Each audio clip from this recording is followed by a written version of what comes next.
아멘. 우리 하나님 말씀은 신약 성경 사도행전 8장 2절부터 8절까지입니다. 사도행전 8장 2절부터 8절까지 제가 봉독하겠습니다. 그날에 예루살렘에 있는 교회에 큰 박해가 있어 사도 외에는 다 유대와 사마리아 모든 땅으로 흩어지니라. 경건한 사람들이 스데반을 장사하고 위하여 크게 울더라. 사울이 교회를 잔멸할세 각 집에 들어가 남녀를 끌어다가 옥에 넘기니라. 그 흩어진 사람들이 두루 다니며 복음의 말씀을 전할세 빌립이 사마리아 성에 내려가 그리스도를 백성에게 전파하니 무리가 빌립의 말도 듣고 행하는 표적도 보고 한 마음으로 그가 하는 말을 따르더라. 많은 사람에게 붙었던 더러운 귀신들이 크게 소리를 지르며 나가고 또 많은 중풍병자와 못 걷는 사람이 나으니 그 성에 큰 기쁨이 있더라. 아멘.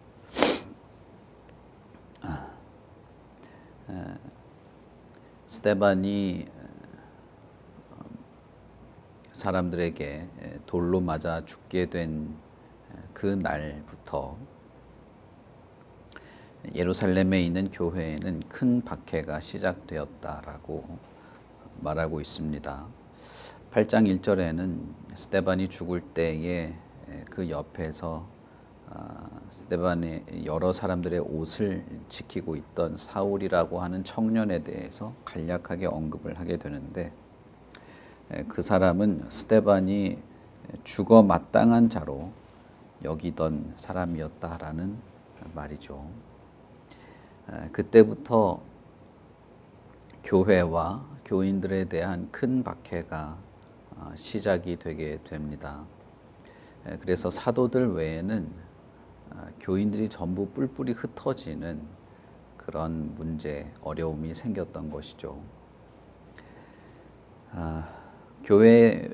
초대 교회가 당면하고 있던 여러 문제들, 외부적으로는 복음을 전하지 못하도록 하는 당국의 어떤 압박, 그리고 교회 내부에서는 순수한 신앙의 활동들을 어그럽히는 사탄의 어떤 내부적인 어떤 그 위협들,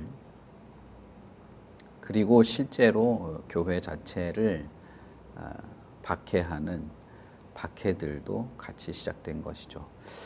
그런 면에서 보면 사도행전에서 성령이 충만한 사도들과 제자들을 통해 복음이 확장되고 교회가 세워지고 많은 이들이 회개하고 믿음 안에서 새로워지는 역사들이 일어남과 동시에 교회는 처음부터 여러 핍박과 방해와 어떤 그 혼란 속에서 시작된 것을 알 수가 있습니다. 이것이 참 아이러니한 점인데 우리는 흔히 중세가 교회의 암흑기다라는 말들을 자주 합니다. 그러나 그때는 교회가 핍박을 당한 적이 없죠. 중세에는 교회의 권력이 너무나 강대했기 때문에 국가 전체를 전쟁에 내몰기도 할 정도로 교회의 어떤 그 입지가 컸던 그때였는데, 그때는 오히려 기독교 혹은 교회의 암흑기라고 할 만한 그런 시절이었던 것이 역사의 기록입니다. 그러나 반대로 교회가 외적으로 내부적으로 여러 문제와 핍박과 신앙의 여러 유혹과 흔들림 속에서 위태로울 때 오히려 교회는 더 능력 있고 순전하게 복음을 전했던 것을 우리가 알 수가 있습니다. 그런 면에서 교회는 처음부터 시작부터 핍박 속에서 있었고 앞으로도 교회가 온전한 교회의 본질을 지켜나가는 데에는 교회가 얼마나 평안하냐, 든든하냐의 문제라기보다는 교회의 모든 성도들에게 있는 복음과 진리를 따르는 일에 있어서 나태해지지 않는 것이 더욱 중요한 것이라는 생각을 하게 됩니다. 사도행전 8장부터는 이제 바울의 이야기, 우리가 흔히 아는 사울이라고 했던 청년의 이야기가 시작이 되는데, 그는 앞장서서 교회를 핍박하는 일에 활동력을 보이게 됩니다. 그래서 스데반이 죽을 때 그가 죽임을 당하는 것을 마땅히 여기며 곁에서 스데반을 죽이던 사람들의 옷을 지켰고, 예루살렘 교회의 여러 성도들을 핍박하고 잔멸하게 했다라는 표현이 되어 있는데, 남녀를 불문하고 그러다가 옥에 넘기는 일을 하게 됩니다. 그러니까 이 말은 예루살렘 당국도 이미 정치적으로 교회를 핍박하는 정책을 펼쳤다는 말이 되는 것이고, 합법적으로 옥에 넘겨주는 그런 일이 시작되었다는 것이죠. 그래서 예루살렘은 완전히 초토화가 되는 그런 문제가 생기게 됩니다. 사도들 외에는 성도들이 다 뿔뿔이 흩어지는 것이죠. 그 흩어진 사람들, 그러나 그 흩어진 사람들은 그냥 도망다니는 신세로만 전락했는가? 그렇지 않았습니다. 4절부터 보시면 그 흩어진 사람들은 두루 다니면서 복음의 말씀을 전하기 시작했던 것입니다. 저는 이것이 정말 예전에는 잘 느끼지 못했는데, 이것을 현대 사회의 어떤 이 상황과 비교해서 본다면 이것이 정말 가능했을까라는 생각이 들 정도로 이것은 대단한 것입니다. 왜냐하면 예수 그리스도를 받아들이는 사람들을 남녀 불문하고 옥에 넘기는 그런 거대한 이 권력의 활동들이 있음에도 불구하고 이 사람들이 복음을 전하는 일을 멈추지 않았던 것이죠. 그러면 이들을 통해서 복음을 듣고 예수 그리스도를 받아들이는 경우에는 동일하게 핍박을 받거나 옥에 넘겨지는 일을 겪게 될 수도 있다는 것이죠. 세상에 어떤 누가 이 정부가 옥에 넘기는 그런 일을 하는 것을 알면서도 이 복음을 받아들일 수 있겠습니까? 만약에 대한민국 정부가 어떤 것을 결정할 때 이런 것은 이 사람들은 그냥 투옥시킨다라고 정책을 발표를 했어요. 그런데 그걸 알고 있으면서도 누가 옆에 와서 전도를 한다고 할 때 받아들이는 사람이 있겠습니까? 아마 대부분의 사람은 거부할 것입니다. 그런데도 불구하고 교회에서 흩어진 많은 사람들, 경건한 성도들은 그럼에도 불구하고 복음의 말씀을 전했던 것입니다. 이런 것을 볼 때 교회는 핍박을 받는다고 해서 그 생명력이 멈추는 것이 아닙니다. 우리가 방금 불렀던 찬송처럼 핍박을 받고 사단의 위협이 있고 외적인 혹은 내부적인 어떤 위협에서 교회가 그 생명력을 잃어버리는 것이 아니고, 교회는 오히려 핍박이 없고 평안할 때 혹은 나태해지기 시작했을 때 그 생명력을 잃어버리는 것이죠. 그 중에서도 사도행전 8장에는 빌립이라는 사람의 이야기가 적혀 있습니다. 빌립은 사마리아 성으로 피신을 하게 되는데, 사마리아에는 유대인들이 근처로 가지 않았죠. 사마리아 사람들과 유대인들은 서로 상종도 하지 않던 사람들입니다. 그런데 빌립은 유대인들의 핍박을 피해서 사마리아에 피신을 했던 것이죠. 만약에 핍박이 없었다면 유대인들이 사마리아에 복음을 전할 생각을 했을까? 만약에 스데반의 순교가 없었다면 이들이 자발적으로 세계로 흩어지고 사마리아에게까지 복음을 전할 생각을 하였을까? 그건 가능성이 희박하다고 볼 수 있습니다. 왜냐하면 나중에 예루살렘 공회에서는 이방인들에게 복음을 전해야 되는지에 대해서 격렬한 논쟁을 하게 됩니다. 이 논쟁은 거의 10여 년을 끄는 논쟁이 됩니다. 그때 그 논쟁에 어떤 결론을 지었던 사람이 베드로인데, 베드로와 야고보 사도라고 할 수 있는데, 그들조차도 하나님께서 환상 가운데 이방인에게 복음을 전하도록 하는 것을 따라서 고넬료 같은 사람에게 복음을 전하지 않았다면 이방인들에게 복음을 전하는 것이 이것이 마땅한 것인지 아닌지 결정을 내리지 못했을 겁니다. 그럴 정도로 이방인들, 사마리아인들에게 복음을 전한다고 하는 일은 스데반의 순교가 없었다면, 교회에 박해가 없었다면 아마 쉽지 않은 일이었을 겁니다. 교회는 심각한 핍박을 받고 심지어는 교회가 다 해체되고 뿔뿔이 흩어지는 일을 겪어서 교회가 끊어진 것 같아 보였지만, 그러나 실제로는 전 세계를 향한 복음의 역사가 펼쳐지는 하나님의 뜻이 이루어지고 있는 장면이었던 것이죠. 빌립은 사마리아에 피신했습니다. 유대인들이 가장 껄끄러워하는 곳으로 간 것입니다. 그리고 거기에서 복음을 전하게 됐죠. 복음을 전할 때 사마리아 성에 있는 사람들이 빌립의 말을 듣고 그가 행하는 표적을 보고 그가 하는 말을 따르게 되었습니다. 빌립은 표적을 행한 것이 있었는데, 제가 지난번에 말씀드렸던 것처럼 표적 자체가 어떤 목적이었다기보다는 복음을 전하는 면에 있어서 그리스도의 복음이 사실이고 이것이 진리라고 하는 것을 드러내는 방법으로 성령의 역사가 이렇게 나타난 것입니다. 복음을 전했는데 표적이 드러나게 된 것이죠.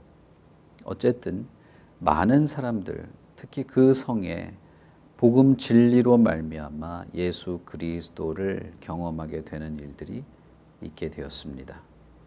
이 일은 예수께서 사마리아 성에 살던 어떤 한 여인을 만나서 우물가에서 여인을 만나서 복음을 전한 것을 생각나게 합니다. 다시 말하면 그들도 갈급한 사람들이었고 진리에 메마른 사람들이었고 영혼의 구원이 필요한 사람들이었으며 복음 진리로 말미암아 새 생명을 얻을 수 있는 하나님의 택한 자들이 그 성에 있었다는 것입니다. 우리의 판단과 인간적인 생각으로는 복음을 전할 생각조차 못했던 장소에 그런 사람들도 실제로는 하나님의 구원의 은혜가 필요한 사람들이었다는 것이죠. 빌립이 사마리아 성에 내려가서 복음 진리를 전한 것은 분명합니다. 표적이 일어났다는 것을 통해서 우리는 그것을 확인할 수 있죠. 그는 그리스도를 진심으로 전했고 그 성에 진리를 듣고 복음을 듣고 예수 그리스도를 받아들인 사람들에게 큰 기쁨이 있었다라고 말하고 있습니다. 이 일은 사도행전 전체에서 큰 전환점을 가지게 됩니다. 복음이 전 세계로 펼쳐지는 예수 그리스도의 마지막 그 대위임령과 같이 오직 너희에게 성령이 임하면 온 유대와 사마리아와 땅 끝까지라도 너희들은 내 증인이 될 것이다 라고 하는 예수님의 마지막 그 명령과 선언이 실현되는 장면이기 때문에 그런 것이죠. 그런 면에서 복음의 확장 혹은 하나님 나라의 확장 혹은 교회는 무너진 것이 아닙니다. 외부의 핍박으로 교회가 무너진 적은 한 번도 없습니다. 심지어 저 공산국가에서 그렇게 핍박을 하여도 그곳에는 여전히 진리 안에서 생명을 가지고 살아가는 무리들이 이어지고 있는 것들을 보게 됩니다. 예전에 제가 있던 교회에서 우연히 어떤 분으로부터 접한 녹음 파일이 있었는데 그 북한에 있는 성도들의 기도를 녹음한 것이었습니다. 나이든 할머니가 기도를 하는 그런 녹음 파일이었는데 그분의 설명으로는 예수 믿는 사람들을 색출해가지고 동네에서 공개 처형하는 그 상황에서 집안에 숨어서 기도하는 것이었다고 저에게 말했습니다. 그 녹음 파일에는 총을 쏘는 소리도 들렸어요. 기도하는 가운데. 그게 너무나 생소한 그런 정말 뭐라고 할까요? 정말 우리로서는 생소한 그런 상황이었지만 목소리를 낮춰서 기도하는 그런 기도의 목소리, 그리고 바깥에서 들리는 그런 격발하는 소리들, 그런 와중에도 복음의 메시지를 들고 그 생명을 이어갔던 사람들이 있다는 사실이 매우 특별하게 느껴졌었습니다. 성도의 신앙은 복음 진리에 근거해 있는 것이죠. 교회가 어떤 핍박을 받지 않고 평안하고 흔들림이 없고 위협이 없는 가운데 우리의 신앙이 굳건해지는 것은 아닙니다. 우리의 신앙은 오직 그리스도의 복음 위에 서 있는 것이고, 언제나 교회는 이 복음을 전하는 것에서 생명력을 확인하는 것입니다. 겉으로 보기에는 교회가 완전히 무너질 것처럼 보였지만 오히려 교회는 더 크게 넓어지고 있었던 것이죠.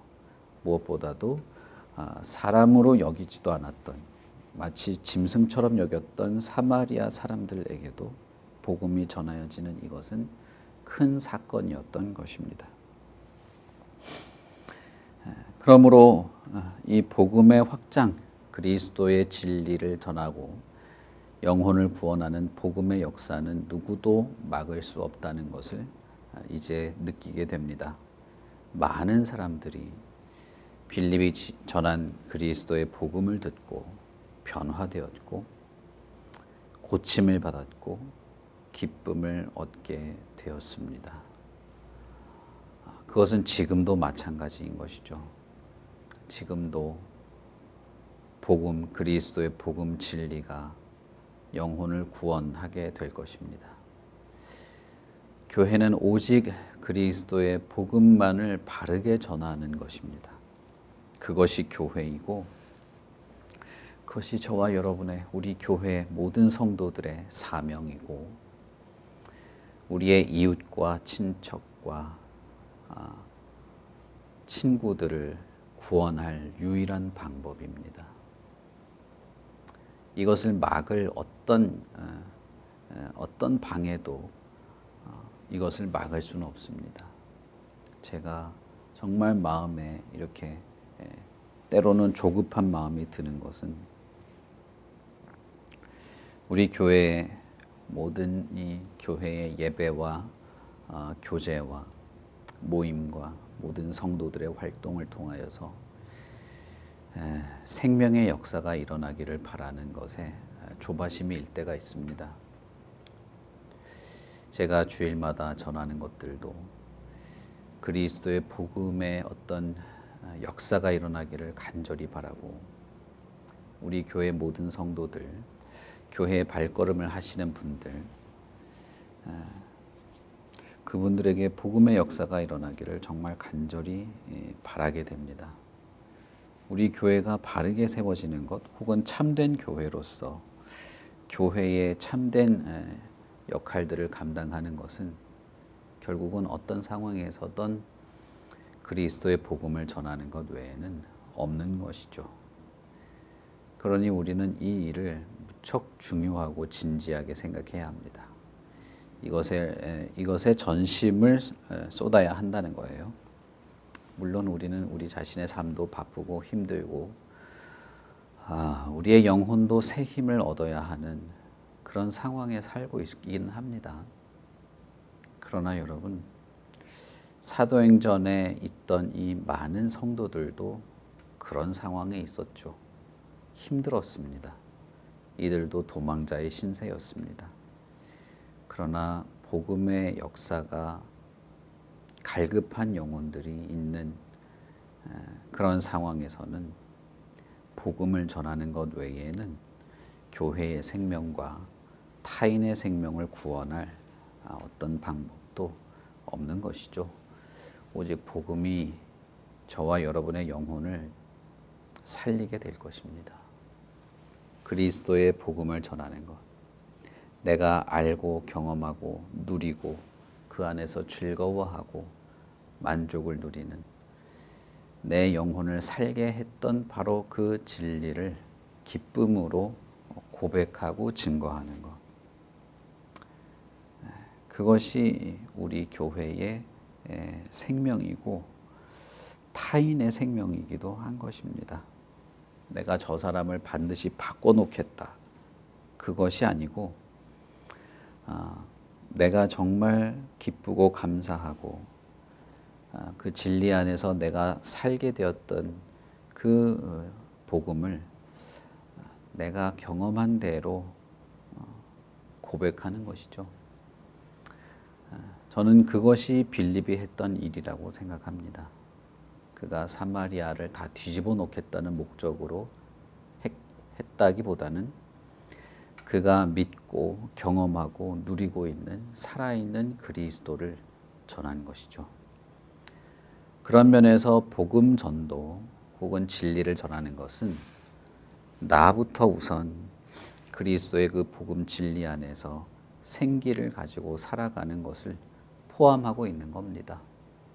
내가 경험하고 내가 누리고 있는 그리스도를 고백하는 것이죠. 그런 면에서 우리도 그럴 수 있기를 바랍니다. 우리 교회도 어떤 환경과 어려움이라도 복음 진리 안에서 기뻐하고 즐거워하고 그 안에서 생명을 누리고 그리고 그것을 우리의 삶의 방향, 삶의 영역에서 고백하고 간증함으로써 진리가 전달되도록 하는 그런 우리의 삶이 되기를 바랍니다. 오늘도 우리가 우리의 삶을 살게 될 겁니다. 여러 사람들을 만나고 대화를 하고 만남을 가지게 될 텐데 그 모든 상황에서 우리가 성도로서 하나님의 백성으로 참된 생명을 가진 자로서 하나님의 자녀로서 잘 살아갈 수 있기를 바랍니다. 우리 같이 기도하겠습니다. 하나님 아버지, 교회가 가진 많은 어려움들, 그것은 처음부터 시작됐고 지금도 여전히 교회 안에서 우리를 억누르는 것이 있는 것을 느낍니다. 그러나 교회는 핍박으로 무너진 적이 없고 핍박 때문에 복음이 꺾인 적도 없음을 생각합니다. 오히려 이것은 성도를 복음 진리 안에서 든든히 세우게 될 것입니다. 환난과 어려움과 핍박은 오히려 그럴수록 교회의 생기를 드러내게 될 것인 줄 생각합니다. 교회의 핍박으로 뿔뿔이 흩어졌으나 그러나 그것은 진리를 더욱 퍼뜨리게 한 것이었고 심지어 사마리아에게까지 복음이 전달되도록 한 것이었습니다. 우리가 살고 있는 이 세계도 현재 우리의 삶에도 동일한 역사가 있을 겁니다. 우리의 삶과 말의 전달을 통해서 복음이 전달되도록 하시는 하나님의 역사가 있는 줄 믿습니다. 우리가 복음을 전하는 그리스도의 진리를 전하는 일에 있어서는 우리가 가식적으로 할 수가 없고 어떤 의도를 가지고 할 수도 없고 그저 우리가 그리스도 복음 진리 안에서 살아가는 것이 우리로 하여금 하나님의 말씀을 따라 살아갈 뿐 아니라 그것을 전하도록 하는 그런 사람으로 살아가게 할 것입니다. 그러니 하나님이여 참사랑교회 모든 성도들의 삶에 함께하여 주시고 말에도 함께하여 주셔서 그리스도의 복음 안에서 살고 복음 진리를 경험하며 살고 그리스도의 은혜와 위로를 누리며 살고 그렇게 경험하고 누리는 그리스도를 진솔하고 정직하게 말하게 될 때에 그것이 참 영혼을 살리고 구원의 역사를 이루는 복음 전도의 역사가 되게 하시옵소서. 우리의 삶이 참 분주하고 바쁘고 어려운 것들이 연속됩니다. 그러나 그것이 우리가 그리스도를 경험하고 누리며 살아가는 것을 막을 수는 없고 오히려 우리 안에 그리스도를 의지하는 것이 더욱 진실하게 하게 될 줄 믿습니다.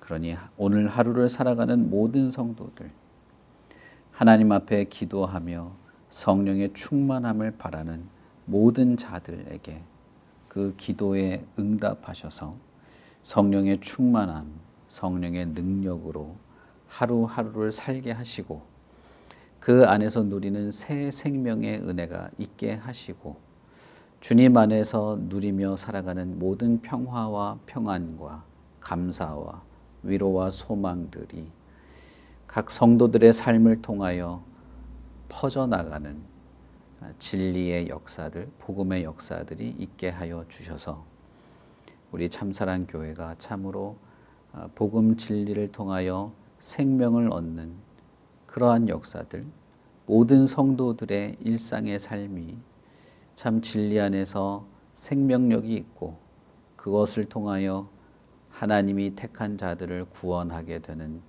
구원의 역사들로 잘 열매 맺게 하여 주시옵소서. 우리의 삶이 하루하루 오직 하나님만 의지하며 살아갑니다.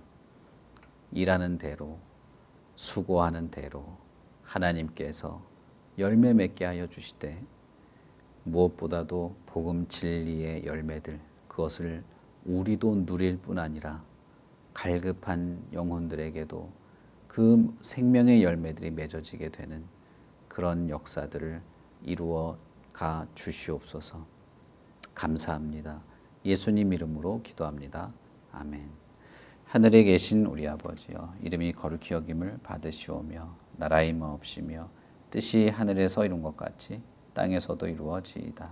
오늘날 우리에게 일용할 양식을 주옵시고 우리가 우리에게 죄 지은 자를 사하여 준 것 같이 우리 죄를 사하여 주옵시고 우리를 시험에 들게 하지 마옵시고 다만 악에서 구하옵소서.